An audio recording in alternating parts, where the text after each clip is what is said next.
Welcome to Digital Marketing for Contractors, a podcast for home improvement contractors to help you crush your lead goals and take your business to the next level. Join us each episode as we give you powerful insights and practical tips on the best digital marketing strategies to help you grow your home improvement business. Let's get started. Hey everybody, and welcome back to Digital Marketing for Contractors. I am Janet Mobley. And I'm Caitlyn Noble. Thanks for joining us for our Fall 2025 News Roundup, the episode where we sift through all the headlines, data, trends, and digital marketing changes that actually matter for the home improvement industry. So summer gave us rising lead costs, product delays, a lot of digital marketing platform updates, and fall is bringing its own kind of interesting mix of good news, some shifts, and a couple of eyebrow-raising shocker headlines. I love the fall, but I'm kind of happy to see it kind of wrap up. So let's bring your coffee. If you drink coffee, grab your water, your site checklist. This is your website checklist, your Google Ads dashboard, whatever fuels you. And let's go ahead and get into it. Okay, so the first part of this news wrap up, we're going to talk about some things that are happening in the industry. Caitlyn, hit me with our first industry news headline.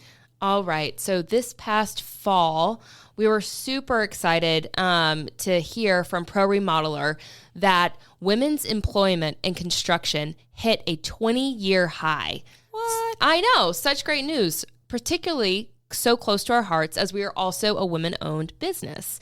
So, Janet, super excited about this. What does this mean? Well, honestly, I think this is a long time coming. The industry is opening up in all of the ways that it should. And more women in project management roles, operations roles, skills trades, leadership roles, you name it. I think that's a good thing. I think it's awesome. The report says a big driver is the labor shortage. Companies are widening recruiting strategies, investing in training pathways, and making job descriptions more inclusive, as they always should have. Yeah, and we're seeing this across our client base. More women are stepping into estimating jobs, marketing. Honestly, they've always been in the marketing jobs. Always. But now they're doing more inside sales and even some field supervision. Again, I think it's healthy for the industry. Yes. And I think that, getting diversity is going to help with some decision making and some stronger teams. And, so we're seeing this in our client base. And I think I've mentioned it here on the podcast that my brother owns a really successful commercial HVAC company, which is not exactly home improvement, but it's still in the trades. And he was just telling me, we just got back from the Thanksgiving holiday, that for the first time in close to 30 years, he's now got really skilled HVAC techs that are females, that they're driving around in vans and fixing air conditioners in hospitals and schools and universities and YMCAs, and he's actually super excited about it. Oh, that's He says awesome. that they bring, they're bringing the skill, but they also bring a little bit of a different temperament. Yeah. So women in the trades, we love. Big win for the industry. Okay, we would, we can't get through the fall of 2025 and not bring up this next headline that has absolutely shocked, rattled, I think, the industry. Janet, I'm going to let you kind of break it down. Yeah, so this next industry headline, like Caitlyn said, is a shocker. And I'm going to say I was shocked. Sure. Like jaw open. What? Did I call you? I at least texted you. You called or texted me, Both. And then I was like, wait what? WTF? What is happening? But I find this story both sad and also fascinating because it has to do with private equity, which, we've seen it impact our clients and our lives. And I'm just sort of fascinated by the role that it's currently playing in really the entire United States economy in so many different sectors. So what's the headline? In early November 2025, Renovo Home Services abruptly, and I'm going to underline abruptly, overnight shut down. And I think it's fair to say that this news sent shockwaves through the industry. For those of you who don't know, Renovo Home Services was the parent company of some of the biggest and most well-known names in home improvement. This includes Reborn Cabinets, DreamStyle Remodeling, NewPro Home Solutions, Remodel USA, Woodbridge Home Solutions, and Minnesota Rusco. Many of these companies were 50 to 75 years old, and before they sold to private equity, they were proud multi-generation family businesses. Yeah, it's shocking. I was just on a client call, and they said it was the talk of the top 500 event that was either last week or the week before. So your client went to that event. Yep. Oh, I'm sure everybody there was talking about it. It was the talk of it. And, because all of these brands were looked up to. We looked up to the brands. We did, absolutely. They were on my list of what are they doing? Sort Goals. of aspirational brands. Absolutely. Yes. And they just disappeared overnight. And so based on some sources that I've read, total job loss across all of the companies is close to 3,000 people. Yeah, that's why I said, this story is both shocking and sad. And on a personal note, I would argue unnecessary. Really? Yeah. Why would you say that? So this is not an economics podcast, and I will be the first to say that I am not a finance person or an economist, but I do have opinions about private equity.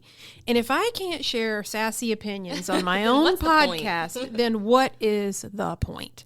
So to get into it, over the past 5 years, we here at Fat Cat have seen private equity make a huge play for successful privately owned home improvement companies that include many of our clients. So if you're listening to this, this shouldn't be news to you. So like I said, many of our anchor clients sold to private equity just in the last 18 months. Yes. So on the one hand, we are always super excited for these owners because we know how hard they worked to get to a position where they could sell. And I know how proud they were to be able to exit from the business and leave it in a way that the business was still running, still part of their community, and still creating jobs. So that's the sunny side of selling to private equity when it works. But the Renovo story is the dark side of private equity. So there's a great article on the NARI website. That's the National Association of Remodeling. I don't even know what the I stands for. Industry? I just always call it NARI. Anyway, go to the NARI website, and we'll put a link to this article in the show notes. And there's a fantastic article about the rise and fall of Renovo that really, I think, does a good job of breaking this down. So if you haven't read it, like I said, check out the show notes. So I'm just going to cover what we've read about it and kind of explain at the highest level what happened and what we think the fallout is. So first I want to talk a little bit about why did private equity show up to the home improvement party in the first daggum place? It could be its own series of podcast episodes. So why did private equity, was it suddenly felt like, Caitlyn, you and I have been serving this industry for years, and it felt like out of the blue, all of our clients were telling us that they're getting called by private equity with offers. Right after the pandemic? It was kind of in the middle of the pandemic. Right. So it wasn't random. So back around 2019, 2020, especially during the pandemic, remodelers were absolutely crushing it. We saw that with our own clients. We're talking about 30, 40, sometimes 50% year-over-year growth. The leads were pouring in, the margins were healthy, and homeowners were throwing money at their houses. At the same time, interest rates were basically zero. So that created a situation where investors had piles of cheap money sitting around looking for a place to be invested. So those investors needed a place to put all that money, and remodeling looked like the next big thing. So when the private equity firms saw that these, larger regional remodeling companies were growing consistently and they were profitable, they started knocking on the owners' doors and writing checks that were hard to turn down. And businesses that used to sell for maybe 3 or 5 times their earnings suddenly were getting offers for 8, 10, or 12 times their earnings. So, I get it. If you look at this from the business owner's perspective, it totally makes sense. These owners spent decades of their lives building these companies. Yes. That's decades of hard decisions, late nights, weekends, hard labor. In many instances, these are craftspeople that were working outside in the weather to get these businesses going. Then suddenly somebody comes along, knocks on their door, and offers them a life-changing payday. And here's the kicker. The offer came with the promise to stay open under the same name with the same employee. Yep. So the owner gets to cash out with this eye-watering check, and the company gets to live on. Yep. What's not to like? I'll pause you just for a second. We have a previous episode, if you haven't listened to it, with Chris Edelin, and he does talk about exiting his company. Yes, and he did it successfully. Yes. And it's not a horror story. So you can hear it from the horse's mouth. And his advice and insights on how to prep to sell. Yes. So sorry to pause, but definitely listen to that if this is something you're interested in. But yes, sorry, go ahead, Janet. So with Renovo, again, it's this private equity looking for a place to invest and make an ROI. Sure. The idea was to roll up a bunch of these well-known regional remodelers into one massive national platform, and they were shooting for $1 billion company. But here's the trick, and here's the trap, and it is a debt trap. And that's where things get dicey. Private equity deals are usually funded with borrowed money, and a lot of it. So when these companies get bought out this way, they are suddenly carrying all that acquisition debt on their own books. So basically, the company is now paying for the privilege of being purchased. And that only works if the revenue keeps climbing fast enough to cover the debt payments. Yeah. And when the growth was 30, 40, 50% a year, that math looked fantastic. But then we saw it, Caitlyn. We felt it personally in our own little agency, where we just saw those leads sort of taper off in 2023 and 2024. Well, when that demand leveled off, that private equity math didn't make as much sense anymore. So again, according to NARI's reporting, once that explosive growth was gone, the companies that had looked unstoppable just a few years ago suddenly couldn't keep up with their debt obligations. So instead of generating cash, they were scrambling just to make interest payments. And honestly, the money part of it, and I've wondered about this, and this is where we've seen it with some of our clients that will remain unnamed. Sure. The money part of it is only part of the story. The other part is cultural. These are companies that started off like, owner-operated, scrappy, and then suddenly they're owned by some bigger corporation and being mashed up with other brands that they don't have anything in common with. So you could have an old school craftsman shop get combined with another company that's just a high volume retail operation. That's two different cultures. Definitely. And now you're trying to get them together under one administrative umbrella, and then there's all these regional differences. So when these owners sold, they were told the same thing by private equity. They said, hey, we're going to buy you because you're excellent. We don't want to change you. We just want to give you more resources. Correct. Which sounds so sexy. Oh, of course it does. But again, according to the reports that we've read, that message turned to chaos pretty quickly when the demand started to back off. So the new private equity-backed owners in the Renovo story, they expected these performance numbers that match the crazy pandemic growth numbers.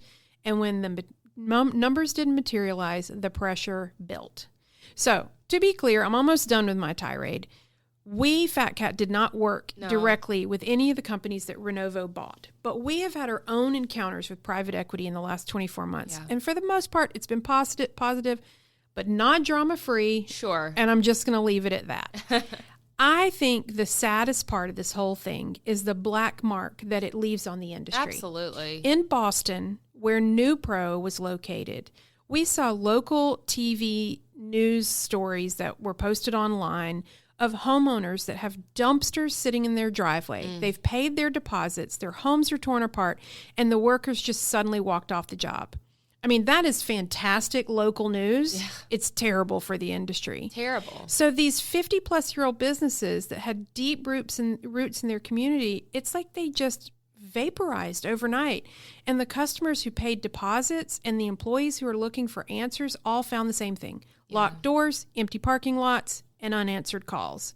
So, I mean, I don't want to make this like the most negative podcast, but I think it's been kind of crazy with private equity in the industry, and I hope that I hope the steam is coming out of it, and this story kind of tamps things down a little bit.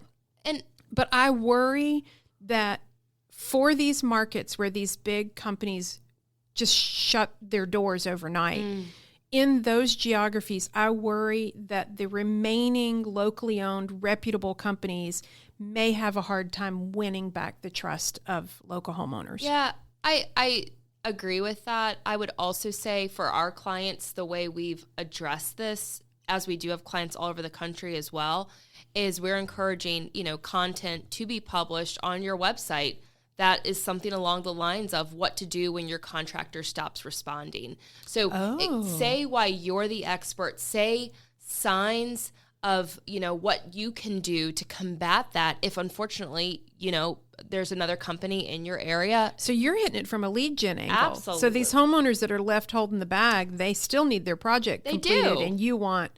Okay, smart. And also, keep telling the story. We're going to have several episodes, to continue to talk about this and the way AI is changing everything.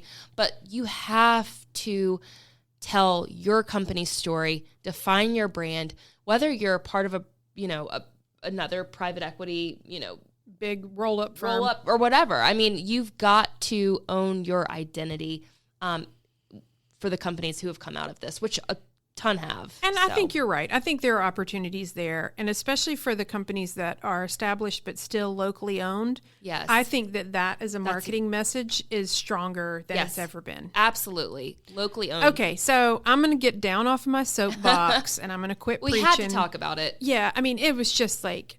I literally called Jen. It was like the shot heard round the world. And then I sent the news article, and then within the next... day 24 hours websites were down. It was shocking.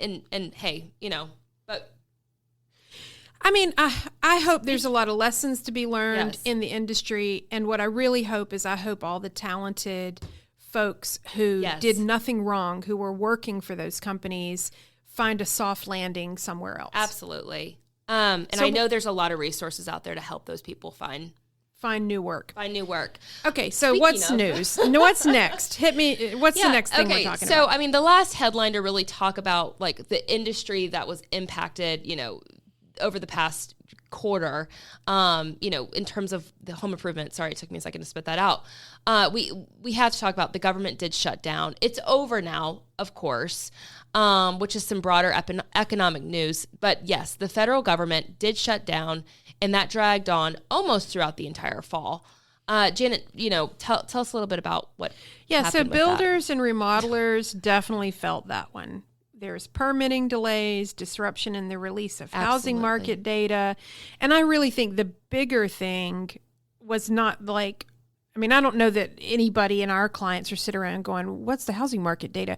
But what they did feel was a decline in consumer confidence. They did. Absolutely. And we're still feeling it. I think we're still in a mood and a mode right now where consumers are cautiously optimistic, but it probably depends on who you ask. And tie that back to that locally owned. What's the content you're putting on your website to make sure your audience trusts you is the spin. Sorry. Janet, you just talked more than I did and I can't even speak. So, but the good news is, like we said, things are normalizing. Backlogs in some regions may still impact project timelines on into Q1 of 2026. And Janet, how should contractors communicate? Yeah. If I guess if you're doing any government contracts, if there's anything, related to the government shutdown that has impacted your business, I think just communicating with your clients and your homeowners, transparent, open communication is the way to go here. So those were some pretty big fall 2025 news headlines. We're going to now jump into some survey results and market data that also came out over the past few months. Janet, you want to go into the first one? Yeah, so this is a great segue because, we just talked about some kind of gloomy stuff, but looking ahead. Yay. One of my favorite sources is the Harvard Joint Center for Housing Studies. They do such amazing work, really looking at all the trends that are impacting new home builders, remodelers. They slice and dice the data a million different ways. If you are not aware of this website, it's free and there's tons of data. So the Harvard Joint Center for Housing Studies, which is a mouthful, has just released an update predicting slow but steady. Yes. So I'm going to focus on steady growth for remodeling next year. 2026, baby, right around the corner. It's obviously not the boom years that we saw during COVID, but definitely not a downturn either. Praise. Praise. Think of it as stable demand, fewer extreme swings, which we have so felt, and growth that's predictable and healthier long term. Yeah, and so again, according to this Harvard Center, the driving forces behind this, and this is also not new. This has been the same story for the past 10 years that we've been following. Aging home. The aging home inventory in the United States is driving opportunity to fix up those homes.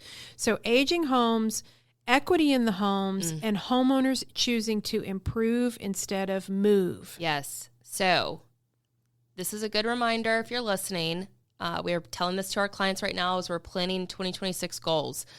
Your leads may not skyrocket. I wouldn't plan on them skyrocketing into 2026, but they should stay consistent if your marketing stays consistent. You cannot stop your marketing. Don't stop your marketing. I think steady and stable is going to be the theme of 2026. And it's not the wild ride that it was in the middle of COVID, but in many ways that might actually be, not in every way, but in some ways it could be easier to manage, because when you've got these wild swings in demand, it's really hard to keep up with that from a hiring perspective, from ordering products, from scheduling projects. So slow and steady goes moving into 2026. One more interesting bit of market data. I love when we record these at the end of the day. When all your words are so crisp all and sharp. Of my words. But this is actually another really good bit of information. It comes from the NAHB, which is the National Association of Home Builders, that the top factor driving home values this past year, isn't renovations, finishes, or square footage. Janet, what is it? According to the NAHB, it's location-based amenities and infrastructure improvements. Yeah. Okay, so this is such an important point for contractors. Homeowners are starting projects for comfort, personalization, and lifestyle improvements, not purely for ROI. That's definitely a change. I think. Yeah, I think, there was a time, I'm thinking like 15 years ago, we had a bath client, and we used to do a lot of marketing around if you put X into a bathroom model, what could you expect out in Y when you sell? Like if you spend $10,000 or $30,000 remodeling your bath, how much is that going to add to the sale price of your home? Well, what the NAHB is saying is like, homeowners are not necessarily looking to get that money back out when they sell, because they're not selling, they're not going anywhere. So they want to be able to enjoy their renovations. So when you're talking to your clients, what are you telling them about the marketing messages that they can use this information to pivot how they have conversations with homeowners? What are you telling them? Yeah, no, 100%. So, instead of marketing along the lines of, exactly like Janet said, like, hey, this is going to increase your home's value. Talk about like, how is this going to make your everyday life easier? You're going to be able to age safely in your home. How is this going to improve the use of your home? Something along the lines of just like, is this just going to make my life and my family's life better? Yeah, it's about enjoying the home that you have, staying in it, living your best life in it, not necessarily trying to squeeze the resale value out of, which, I think for home improvement projects, setting aside hard numbers and data, I think it can make those projects more fun for the homeowners and for the contractors. Because then you're picking colors, you're picking finishes, you're making choices based on your own personal enjoyment, not guessing what you think the next buyer, it wants to see. It's so funny you say that, and I hope this ties back, but I'm seeing more homes right now in my neighborhood, and my neighborhood's 30, 35 years old, that the homes that are going on the market haven't really been updated, because they're allowing the next homeowner, buyer to customize it to the way that they like it. I mean, you know what I mean? Like is that part of the negotiation? Like, is there an allowance, a remodeling allowance or something? That's true. When we bought our home, there was. Yeah. Yeah. So that way you're not like picking the most generic countertops, the most generic colors, the most generic whatever.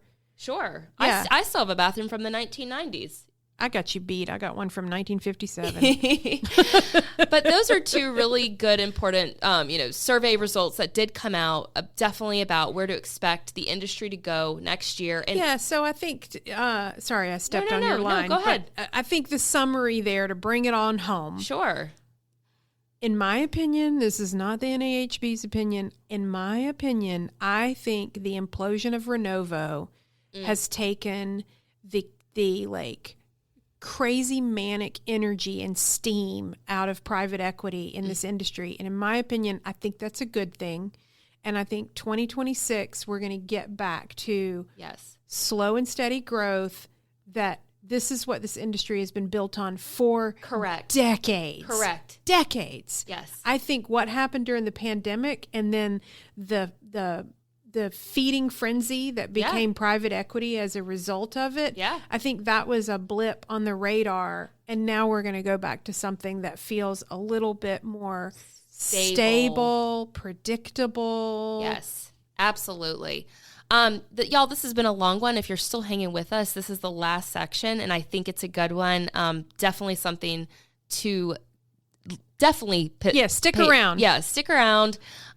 We've got digital marketing platform updates. As we've mentioned, I mean, we're obviously a digital marketing agency.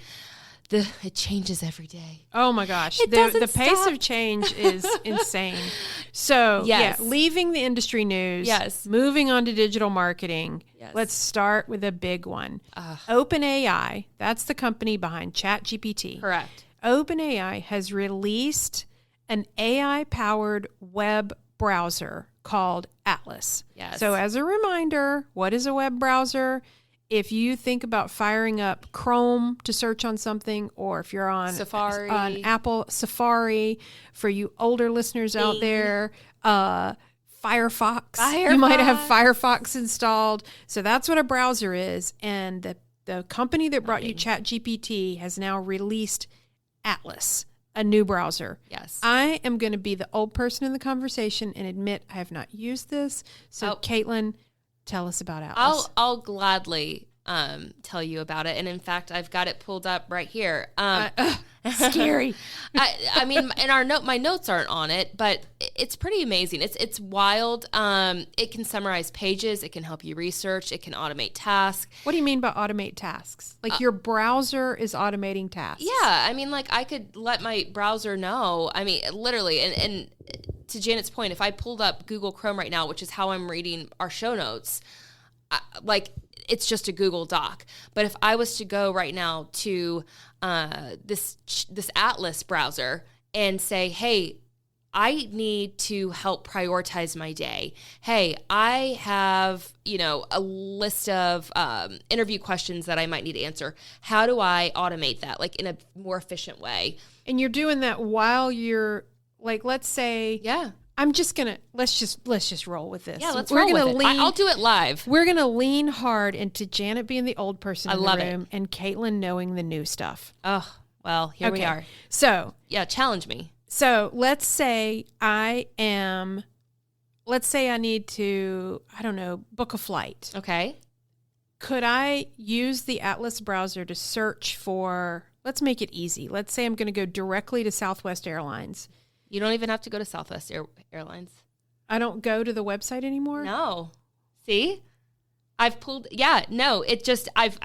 the browser and I can just literally start typing or asking it whatever I want to. Say, help me book a flight on Southwest. Yeah. Help me book a flight on Southwest. Boom. It took 10 seconds. Great. I can help you step by step book a flight on Southwest Airlines. First, I'll walk you through how to do it, and then we'll get started. What you need, it tells me everything I'm going to need to know where we're going. Yeah. Then it tells me how to book the flight. I mean, it's amazing. That's not that's not the browser experience that we've all been trained. Oh, that's a good point. To do like this, oh my God, let me fire up a browser. Let me figure out, I'm going to get a bunch of different options. So what do you think that means for homeowners searching for home improvement? And then part B of that question, what does it mean for our digital marketing strategy? If people are no longer getting a list of roofing companies' search results on Google, right, and they're going directly to Atlas and saying, I need to update my kitchen, and I live in Charlotte, North Carolina.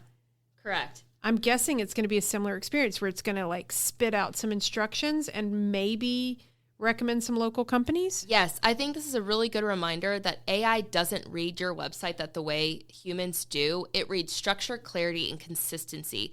So to answer your question though, Janet, your brand reputation and reviews, along with how clear your website is more important than ever because of AI and this in Atlas. And so, what do you mean by brand reputation? So, I mean, reviews are always going to matter, but making sure you've got an identity, in terms of, yes, you're a home improvement company, but what kind of home improvement company are you? It's things like that are becoming more and more important because I challenge you right now, if you are looking for a kitchen remodeler, companies that may not have kitchen directly defined within their brand on their website, you're not going to show up. Does that make sense? Maybe? Okay, so what I think you're saying is, let's say that you're a company, Acme Remodeling. Yes. And you do kitchens. Yeah. You love doing kitchens. But maybe over the past 2 years, you told your marketing company, we want more bath leads. Yeah. And so much about your website is all about bathrooms, and there's not that much about kitchens, even though you do a lot of kitchens. That's correct. Suddenly what you're saying is the AI bots just don't think you do kitchens. That's correct. It wouldn't be as relevant as somebody else within that area that you might be looking for a kitchen remodeler for your business to show up. And that's another reason why, as you're asking for reviews, it's so important to have your customers say exactly what the project they did, that you did for them. Because like if you're a painting company, correct. You want the homeowner to not say, Acme Painting did a great job. You want them to say, Acme Painting did a fantastic job painting the exterior of my home, and they took special care around the windows. Yeah, absolutely. So it's going to be really interesting. Again, just, to Janet, to your point, I mean, you're not using it. A lot of people still don't really know about Atlas. Google Chrome is tried and true. Safari's tried and true. Firefox is tried and true. I mean, we're all still running ads on those different search platforms as well.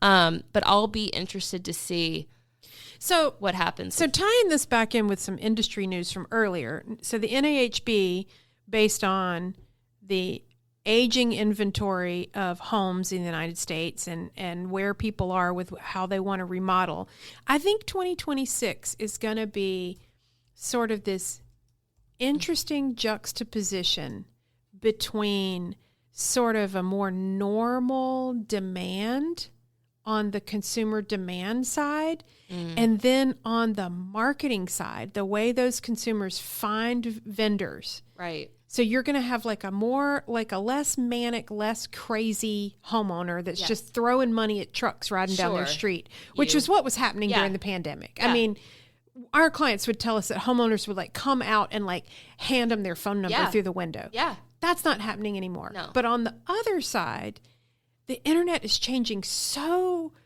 it's like this weird black and white cookie kind of thing. The demand is getting more normal while digital marketing has gone like crazy with change, like totally sci-fi crazy. Change. I mean, just to give you guys one more example, if you're still listening, I mean, they're listening. They are like just wrapped with attention beside the speaker. I mean, I pulled up the ChatGPT Atlas browser, and it just says ask anything, just so you guys know. And I just wrote, I need to remodel my bathroom. Here's a change. If I was the type, I need to remodel my bathroom into Google right now. You'd get all ads. All ads. I would get a map pack, etc. This is now telling me step by step, you asked me about the task side of things, of how to remodel my bathroom myself. Yeah, so if I were the homeowner, correct, and I didn't own a single tool, then I guess my next thing would be to refine my search to say, I don't swing hammers. I don't no hang sheetrock. Exactly. So I guess that's another, like, I mean, one positive, in the favor of still being really relevant on Google. Right. Google isn't going anywhere just yet. Speaking of. Okay, what's next? Oh, you got another news headline for me. Thanks for keeping me on track. No. This is so good. Last news headline, and then we'll let you guys go. Google has expanded their inside AI mode testing. What does that mean? That sounded weird even as it came out. And it's for advertisers. So this is the feature that helps generate ad copy, assemble keywords, and even suggest landing page elements. Okay, so this is yes AI not for the public, like the browsing public. It's AI for the administrators of online ads. Yes, which what's scary to me is, this could be one of Google's ways of trying to control, everything. Oh, we've seen it before. Totally seen it before. Yeah. Do you remember that one time that, oh my gosh, I probably blacked it out. We didn't plan for me to tell this story on this podcast, but I'm going to tell it. Listener, be wary of Google. Yes. If you're not already wary of them, be wary, especially the ad sales reps. I think this new inside AI that they're rolling out, to me, as the old codger in the room, just feels like same shit, different day, where Google is trying to figure out how to pull the most dollars out of your wallet. And you remember when the ad sales reps would call us relentlessly as the agency on record. Yeah. And there was one weekend, and this was years and years ago, where they got Caitlyn on the phone, and they were like, "Oh my gosh, this new button, it's the best button ever. Click it. You must do this button. You must click it." They were emailing the client and were like, "Your agency needs to do this." Oh yeah, Google will email you and say, if your agency is not doing, whiz-bangy thing number 7, then you're missing the boat. Correct. Well, we clicked that daggum button at Google's instruction. And so they were inside the ad account and they were like, hey, you're missing leads. You're missing conversions. Do this thing and let it run over the weekend. Thousands of dollars. Gone. From our client's wallet into Google's bank account. Did Google ever call? Not an additional lead generated. No additional leads. It was the weekend too. So dumb. So Google will roll out this stuff in their ad platform and they'll tell people, hey, this is the best thing since sliced bread. Pay us more money and put it in your account and all good things will happen. And so I say proceed with caution. Well, correct. And this goes back to just the last headline as well. AI can help you brainstorm, but it does not understand your margins, your product mix, your service area, or how to qualify homeowners. Or your business goals. It doesn't. So that's where humans come in. So yes, this is a new tool to use. If you have an agency, I would ask them if they're using this tool in Google Ads, because I would be curious to see how maybe inaccurate some of the headlines are. Yeah. So yeah, I mean, you could end up having this AI bot generate paid ad headlines for things that you don't sell in towns that you don't service. Yep. And Lord knows they'll spend your money. Oh, yeah. And they won't give it back. Not even once. Okay, y'all. Well, we made up for some lost time. We haven't recorded since the summer wrap up, so I'm sure you've missed us. Hello. We're happy to be back. I hope you're happy to have us. That being said, this does wrap up the fall 2025 news cycle, a solid mix of economic signals, some industry shakeups, and a whole lot happening in digital marketing. As always, if you're listening and you want help making sense of these changes for your business, whether it's Google Ads, SEO, AI, or your 2026 marketing plan, please reach out to us at Fat Cat Strategies. We absolutely love helping contractors navigate this stuff. Thank you again for tuning in to Digital Marketing for Contractors, and we will see you in the next episode. Digital Marketing for Contractors is created by Fat Cat Strategies. For more information, visit fatcatstrategies.com.